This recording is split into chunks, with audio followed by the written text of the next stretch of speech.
Hey everybody, welcome back to Trial and Error. I never know what to do with my arms.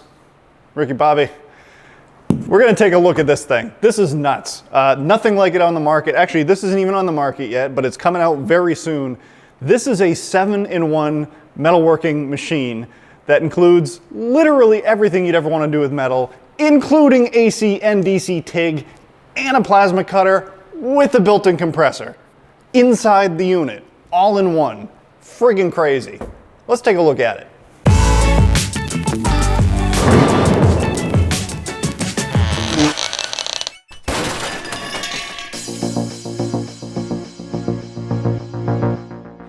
All right, we'll start off by taking a look at the accessories, and the first bag in front of me here is the plasma cutter. So this has seen a little bit of an upgrade.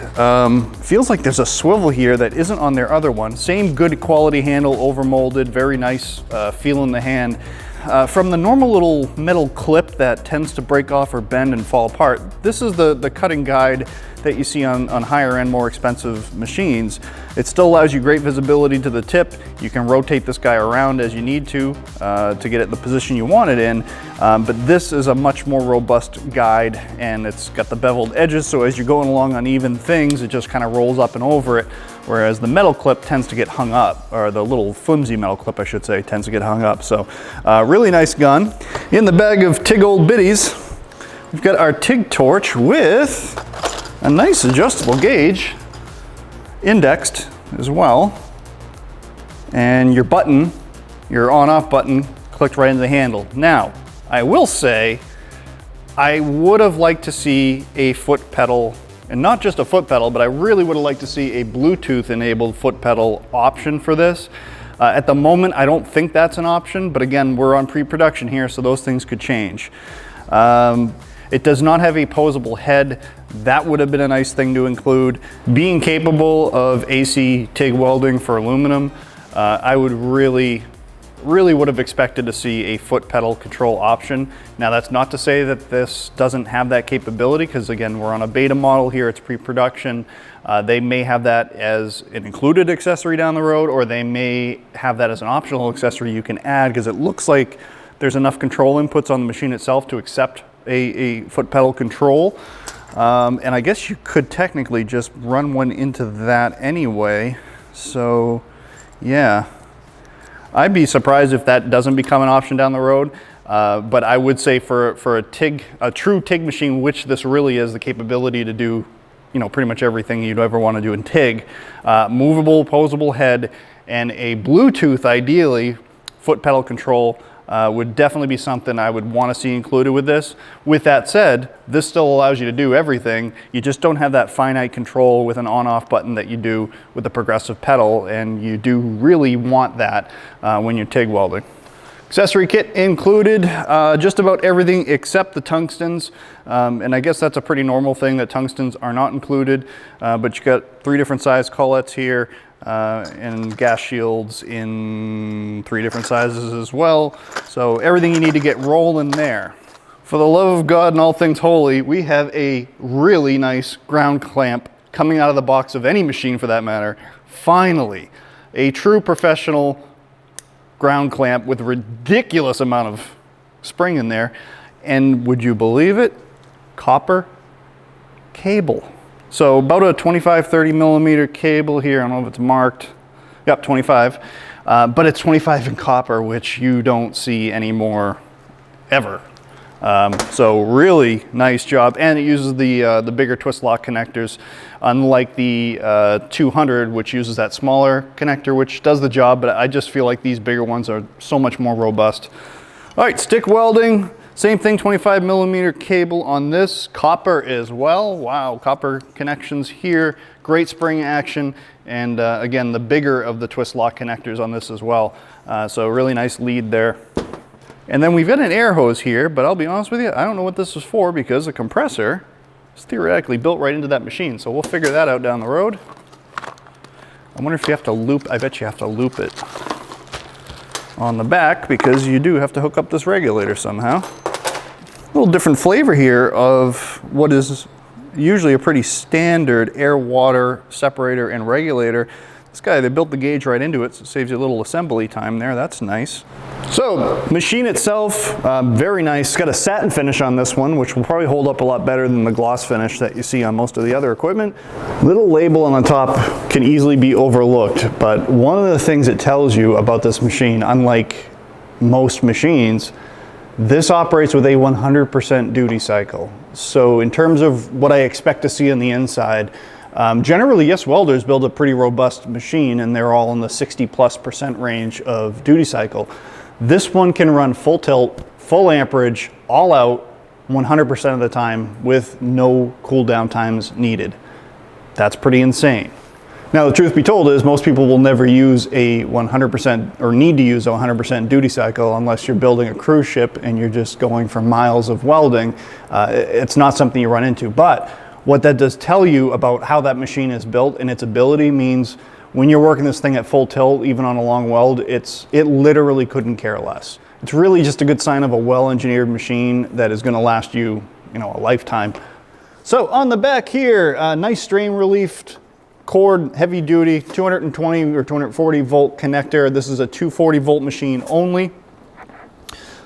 Nice snap action, really nice snap action switch on the back. You have your MIG gas, your gas out and gas in. So with the onboard compressor, it must be pushing out of this hole. We need to go into our regulator, which looks like it mounts right about there. And that's what that small clear hose is for, because you're really just looping it from here in, and then from the regulator out back into here for your plasma cutter. We've got one of the biggest fans I've seen on a Yeswelding machine up top, and then a smaller one down on the bottom. By now you guys know the deal. Time to get up under the skirt.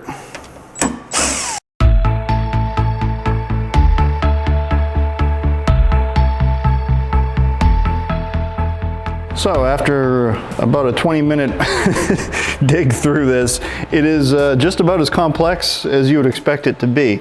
It looks like they have done some different things with this machine than they have on a lot of the other multi-process, where the older multi-process machines, they really had things separate, and it essentially looked like they were combining different units into one chassis, whereas this is a much more integrated approach. It's sharing the DC bus for the DC TIG weld side as well as the plasma cutting side. We've got 240 amps here on the DC side of switching MOSFETs that run that end. And then on the AC side, I can't make out the identifiers on the MOSFET chips themselves, so I'm not sure what they're running there. But again, 240 amps on the DC side, pretty good indicator of output current. So I can't quite make out the brand on the caps, but I can tell you they're not Sakon caps, which they usually use, and they may switch to this, again, this being a beta model. They grabbed probably what they had off the shelf. But 450 volt caps down there, so a lot of headroom, that's nice. And I can see copper bus just running throughout these main boards. Even on pre-production, great wire routing, strain relief, conformally coated boards, all of them conformally coated with tons of Solastic holding everything together nice and tight. Again, stuff like just board mounting, even on a beta unit, everything is really nicely done, well secured and tight, so you can bang this thing around if you have to, and not really have to worry too much about it. Really nice job of thermal management here, the way that they have set up the heat sinks and the way that it intakes air up front here and just pulls it between using the two boards kind of as walls along with the top cover of the case, all out through that 5-inch fan there. This thing can definitely dissipate some heat very efficiently. And a 100% duty cycle, it better be able to do that, but you can tell, wow, yeah, there's some nice material in here. A lot of copper. And then over here we've got, looks like your compressor. So pressure switch with a relay that triggers that compressor to kick on. You can kind of see the compressor in the background there, but we'll get a better view of that on the other side. And then that output loops back around to the output side here. Again, over on this side, you can see the board has been conformally coated. Everything done with Solastic, really well anchored. The board itself, everything in here is really rigid. They always do a nice job with that. Great wire management. I mean, this is a beta model. This is not a full production model. And they've taken the time to do all of this stuff right. So that's great. You can see the other side of the compressor and a cast housing there, and it actually appears that this is just a little air tank for that compressor as well. You can see where the mains are coming in, tee off, come down. And then, okay, so this is just basically a AC distribution board there. Then we go into filtering. It's the back side of that compressor, big motor on there. That thing probably makes some air. And here's your gas, not MIG gas, I keep calling it MIG gas. Your relay for your TIG gas connection. Straight out of the Honda aisle at AutoZone, we've got a little air filter on there. That's pretty cool. Gives you an extra 10 horse. And right there you can see the high frequency start board for the plasma cutter, along with your adjustable contacts that are right there. If you're having an issue with your plasma cutter not starting, 9 times out of 10, you can find the problem there. A little bit of sandpaper, gap it, again, about to the width of a diameter of a dime, essentially, and that should get you up and running again. And then their high frequency transformer or high voltage transformer is sitting right behind that blue relay there. Oh, that board is fully potted as well. Here again we have active current output monitoring with a feedback circuit back into the main board here, where it's measuring that actual output that is going to your torch. They started doing this in the more recent models that they've developed, and that seems like a really good idea. All right, quick note on Yeswelder. So they do a really nice job with the metalwork, the casing, rigidity, all of that stuff's great, but their end caps leave a little to be desired. It does have some fiber reinforcement in it, but it's just got that cheesy offshore baked finish type of look to it. And these bottom corners take a beating, and they're just not really strong. Would like to see a little bit better quality on the end caps. Again, it's not a deal breaker by any means, but you know, worth mentioning.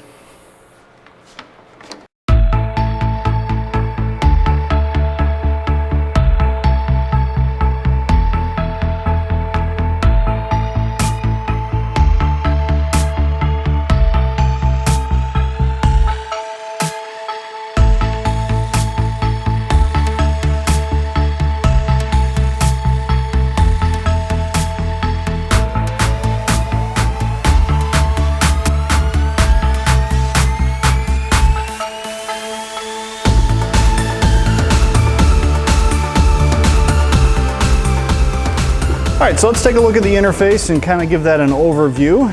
We'll give this kind of an easy score in terms of, oh, pretty. Okay, it's pretty. So the important thing here, obviously, is it needs to be clear, easy to understand, and quick to switch between multi-processes or settings. And that's kind of the goal that you look for when you're picking out a machine.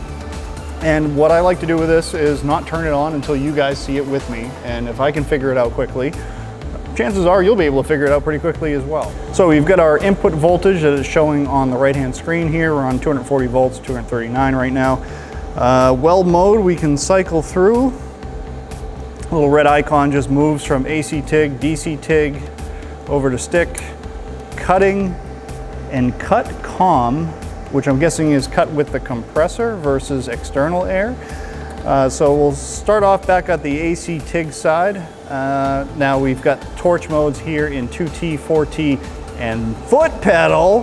That's what I was looking for. So obviously this machine is able to work with a foot pedal, and that is critical. And again, I don't know if they're going to ship with the actual foot pedals or not, but really the important thing is it is a foot pedal machine or capable machine, and with AC and DC TIG, it's just critical. So I was a little concerned that I didn't see one with the machine. That just put that concern to rest. You've got, looks like a smart mode with metal thickness, and then your welding position, which I'm assuming is whether you're leading or following, but again, this is even prior to a manual even coming out for this, so I'm just learning this with you as we go through it. The manual obviously will tell us and answer some of those questions once it's produced. All right, AC TIG, we've got a center button here. That is, okay, little red dot moving.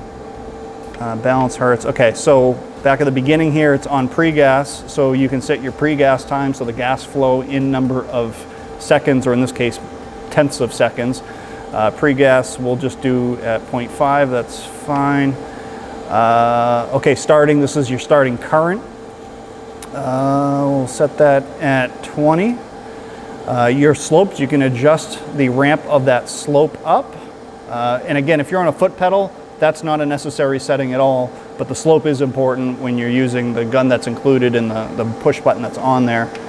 Oh, I jumped over too fast there. Amperage, so, wow, down to 5 amps. So you want to talk about delicate welding, holy crap. So this goes all the way down to 5 amps, and it should go up to 200. And it does. And do we have individual? Yep, you've got individual amperage control right down to the single amp with this. Actually, the rotary dial is really nice. All right. Down sloping, same thing, just the opposite of the upslope. And then your ending, it says stop there. So your ending current. Actually, we'll leave that back at 15. And then post gas, again, measured in seconds, set at 5. I'm going to kick that back to 3 seconds. Post flow gas, once you're done welding, how long does that gas continue to flow to keep your puddle protected? And then you've got AC side for balance and the frequency. Balance is set at 30, we're going to leave it there. Hertz at 85 for testing, we're going to leave that there as well. That's both where they probably need to be. Switching over to DC TIG, so it looks like we have all the same settings, except you'll see the balance has balance and frequency has dropped away there. So there is no frequency on DC, nor is there any balance.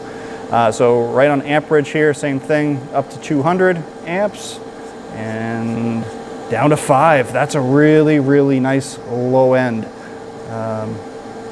You won't use it often, but that's nice. That's lower than anything else I've got. Down sloping, ending voltage or stop voltage, and your post gas flow. I don't know if that stayed at 3 because I set it at 3 on the other one, or if they're independent, but 3 seconds is where I want that as well. Over to stick. So stick being very simple, just basically putting current through a stick. That's essentially what it lets you change, is current through the stick. So same thing here, up to 200 amps. And down. Do we have any? Yep, so there's your weld position. Allows you to change your arc force and your hot start. Thickness is not lighting up anything on this screen. Over to cut. Just heard some relays click over. All right, what do we got? Amperage control on cut all the way down to 12 amps. And up to 45, so 5 more amps of cutting power out of this versus the MP200 Firstis Welder combination unit. Down slope on this, stop voltage, post gas, or in this case airflow. And let's turn that to 4. That helps to cool the gun as well. Pre-gas 0.6. Honestly, yeah, that's as low as it goes. That's as low as it needs to be. Your starting current, and again back to your slope. And then cut with a compressor, same thing, amperage anywhere up to 45, down slope, stop, post gas, pre-gas, start. One thing I don't see is an area where you can adjust the air pressure, which I guess no, you wouldn't need that because you've got a regulator on the back, so you're able to manually adjust that there. So I guess that does make sense. Torch mode, 2Ts and 4Ts, gets its own little button here for tap welding or consistent long welds. So overall interface, pleasantly surprised. It's not the LCD screen that you get on the other one, so it probably isn't as pretty, but from a functionality standpoint, it does everything that the other one does, and very easy to navigate. The way that they've broken these guys out separately makes it quick switching. You know, it's easy as just tapping a button and you're right through. And just out of curiosity, does it save? Okay, so your post flow is tied to all of the modes. So when I adjust it in one mode, it sets it for all the other modes. I guess that would be something I would have liked to see separate. So when you adjust your post flow for TIG, it doesn't also adjust your post flow on the plasma cutter because those two don't need to be the same numbers, and the same thing with your pre-flow. But short of that, everything else, very, very impressed with. We are ready to start plasma cutting. So we have our ground conductor connected to the positive output lead here. Our plasma torch itself is here, high frequency ignition, and the control circuit plugged in right there, nice and easy. I've also got it set on cut with compressor, so the internal compressor there. I can also cut with an external compressor if for whatever reason you wanted to do that. All right, we're going to be playing around with some 1mm box and just see how it does. I'm going to dial the amperage down. For something like that, I would want to see it cutting nicely at about 30 amps, but we'll just see what it does. Woo.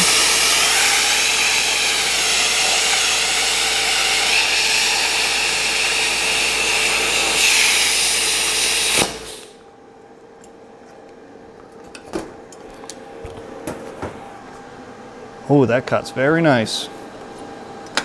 In all directions. All right, take a close look at that. So that's 1 mil at 30 amps on the dial and virtually a slag-free cut. There's just a couple of little rough edges there, but I am very happy with that. Now we're going to step up to some 1/8 inch, and worse than that, it is painted 1/8 inch.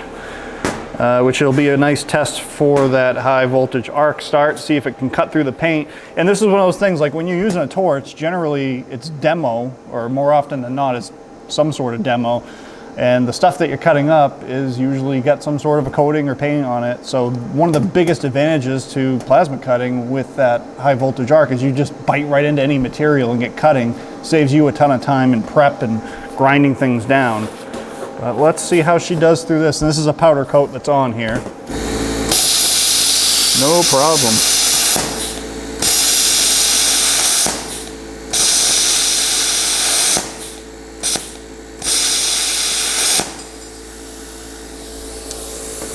Wow. The compressor's nice and quiet too. I mean, you can hear it, but it's quieter than my other compressor.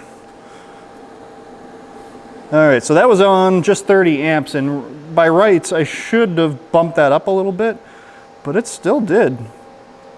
Still did a really nice job. Still pretty clean. Little balls of slag, but not much. A little more amperage would have taken care of that. All right, we'll step it up to 1/4 inch. Not easy. 1/4 inch painted. Even not easier. So for this, I will bump it up. We'll just max it at 45 amps and see how it cuts.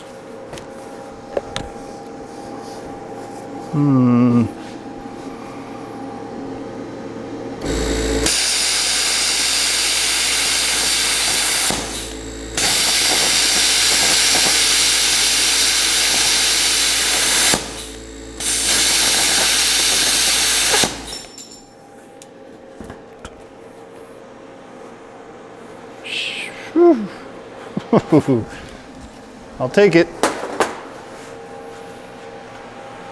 So we get a little ball of slag on the middle cut there, but still really nothing. Very clean. Had no problem, so I went through the hole, so it had to self-start 3 different times. As you saw, no delay whatsoever, just bit right in, and really did a nice job. So I grabbed the tungsten. Keep in mind that is something you're gonna have to pick up separately when you, or buy when you order it. And let's find, of course it's the last one I'm gonna grab, isn't it? Yep. Beautiful. Let's see, we're gonna pick, what do we got, a 6? 5, 4, 5, and 6. We'll do the 6.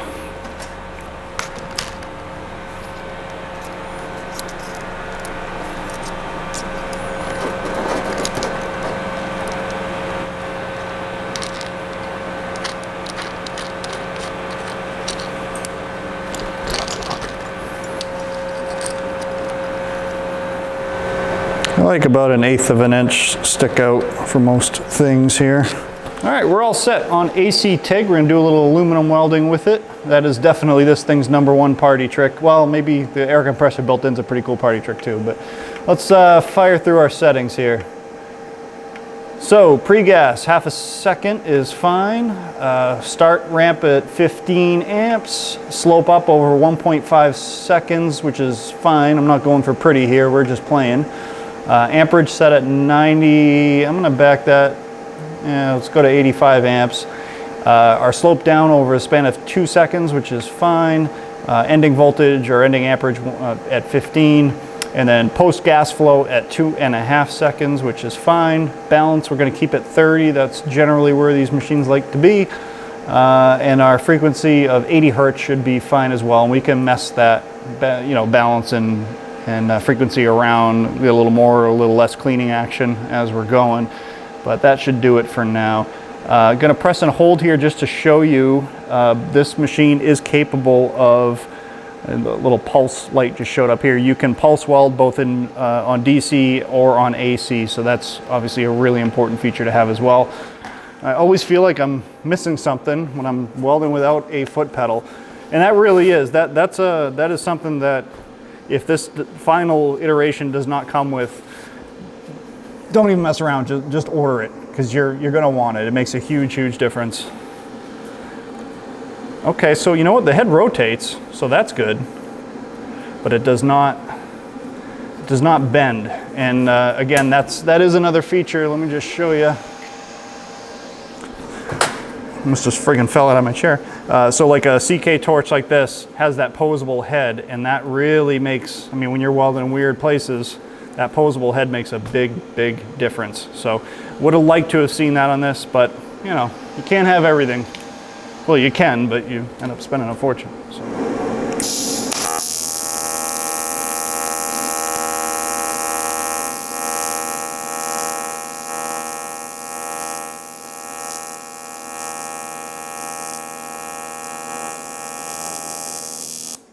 Nice, easy fade in, fade out. Struck an arc very nicely. This stuff's probably gonna want a little, maybe just a hair more current, and that's okay. I kind of was on the low side anyway. Let's bump it up 10 amps. We'll try it again. The ramp, the slope was really smooth.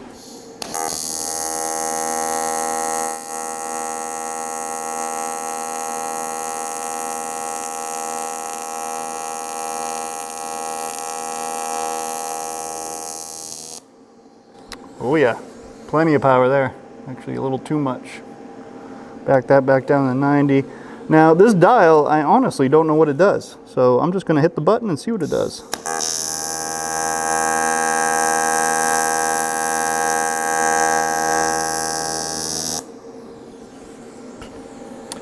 I'm gonna adjust our ramp down to a shorter period of time here.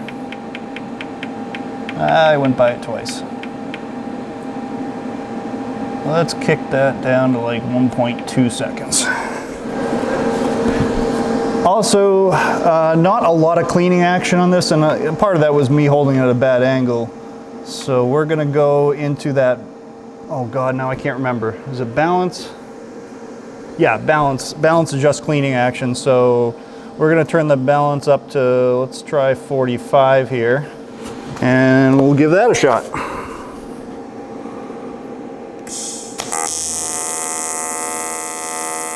Oh, I like that much better. Yeah, there we go. Nice.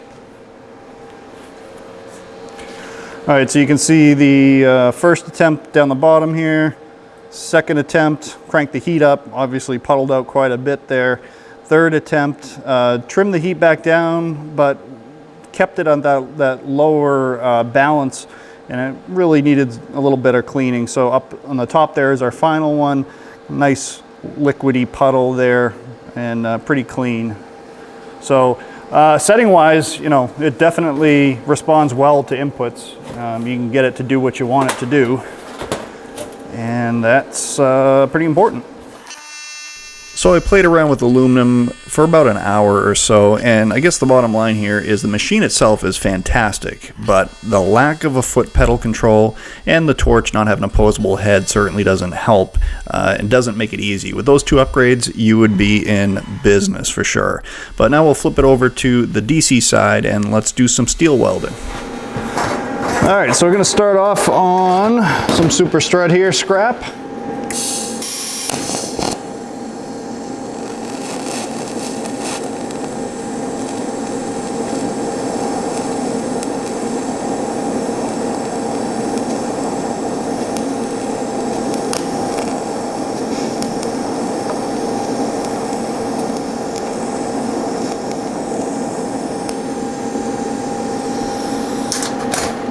Very nice. Very nice. You know, the arc doesn't wander on it. Pretty sharp. And I don't have the nicest tip on here. This could definitely use a reground tip, but even with that, did a very nice job.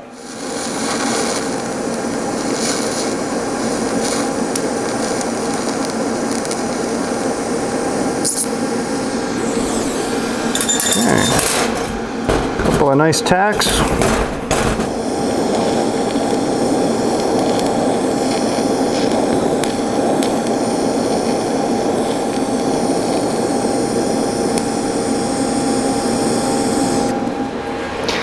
So on the butt joint, I will say the arc did want to wander a little bit. It was controllable. You just had to put the torch at a little bit more of an angle than I was used to. But I mean, it did a nice job. Obviously, we're not going for Instagram quality welding here. And what's more important to me is just ease of use and how controllable it is. Because I'm not a professional TIG welder. I would say I'm a professional MIG welder at this point, but TIG is just a long learning curve. But what I do know is I've welded on some really nice machines that make you look better than you are. And then some of the other ones, you just have to work so hard to get a decent quality weld and then forget trying to even make it look pretty at that point. This is definitely really nice, does a really nice job on the DC side. AC side on aluminum, it's okay. It's not the best. I think my prime weld machine sitting behind there is probably a better AC welder for aluminum.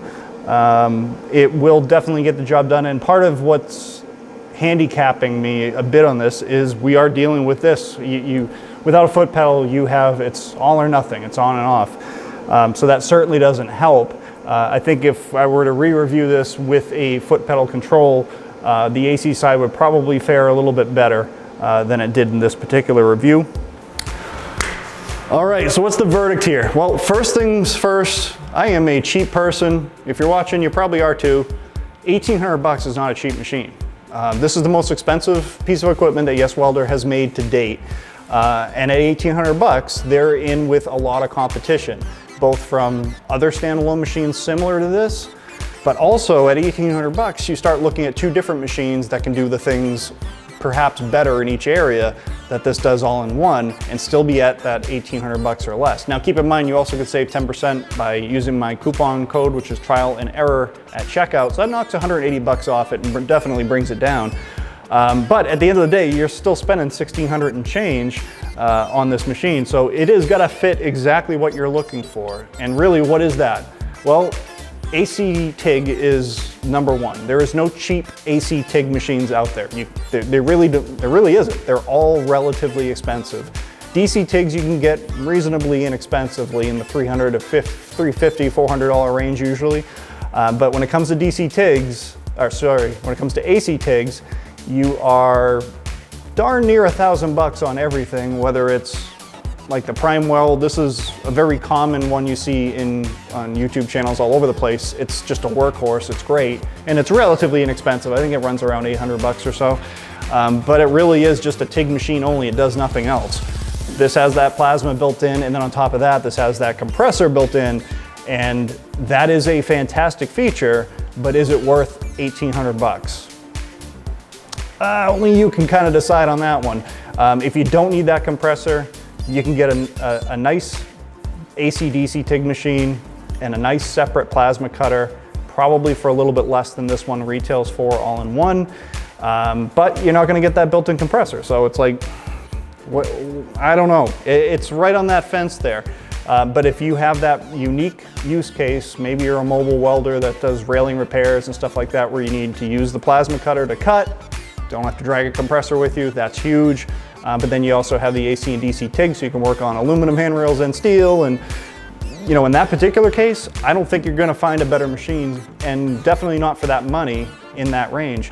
But if you don't have that particular use case, I don't know, I might split that cash up over 2 different machines, and sometimes that makes life easier, which is why I've got a whole bunch behind me here. Is this guy I leave set up for TIG all the time, ready to go on TIG. It just AC or DC TIGs, that's all I do with it. This guy's set up for MIG on gas, always on gas MIG. I don't use anything else that can do. One behind it, flux core MIG, just does flux core MIG, and then a plasma cutter over on the left there. Grab the line, I use it, I put it back, I don't have to switch or set up. So there is advantages to going to separates, but I sure as heck can't throw this in the back of my truck and take it somewhere to my neighbor's house and do some work. So that's where your use case comes into play. But what I will say, for the money, man, they did a nice job. Build quality as usual, inside and out, all right there with the rest of their line. I like their accessories, I like the connectors they use. Really impressed with the ground cable, seeing a professional ground cable, which I guess at 1,800 bucks you'd expect to see some of those things, and they give it to you, which is great. Copper cables that I wouldn't have to upgrade, that's a rarity nowadays. There are some glaring oversights. This is truly a TIG machine. This would be most people's primary TIG machine. The fact that it isn't shipping with a foot pedal control is like mind-boggling to me. Now, they could fix that in the future, and when you do order it, it may actually come with one, so please don't discount it based on what I'm seeing. Beta model, prior to release, I don't know what they're gonna do. But if this is how they're shipping them with the trigger, just budget in that you're gonna need a foot pedal for this. You cannot weld, well, most people can't weld very good with the on-off thing. It's too on and off. You need that progressive control. Aside from that though, I can't take any other shots at it. The interface is fantastic, way better than I thought it was gonna be based on the documentation they sent. It's not a color screen like you see on the MP200 here, which is a fantastic machine. But considering it's not a color interface, it really is super easy to operate and quick. And that's all I ask for in an interface. And yeah, so there's that. As always, I appreciate everybody watching. If you have any comments, questions, concerns, and/or criticisms, throw them down in the comment section below me. Otherwise, everybody, have a great day.